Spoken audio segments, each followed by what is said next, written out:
Muovi on kevyttä, edullista ja kestävää, mutta se voi olla haitallista ympäristöllemme.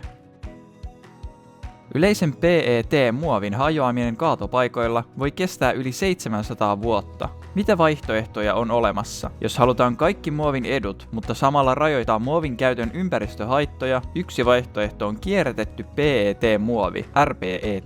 RPET on kierrätettyä PET-muovia, jota valmistetaan yleensä muovipulloista. Kun PET-muovi on kierrätetty uudeksi raaka-aineeksi, siitä voidaan valmistaa uusia muovipulloja, ruokapakkauksia tai vaikkapa urheiluvaatteita. Parhaimmillaan RPET-tuotteita voidaan kierrättää lukuisia kertoja.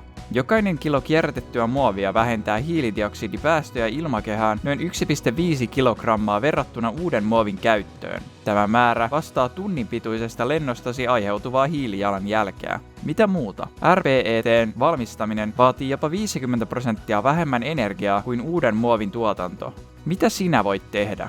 Valitse RPET:stä valmistettuja tuotteita päivittäisillä ostoksillasi ja kierrätä pantillinen muovipullo, PET-pullo, laittamalla se pullon kierrätykseen. Tällä tavalla pakkauksesi voi saada toisen elämän RPET:nä ja tulla osaksi kiertotaloutta.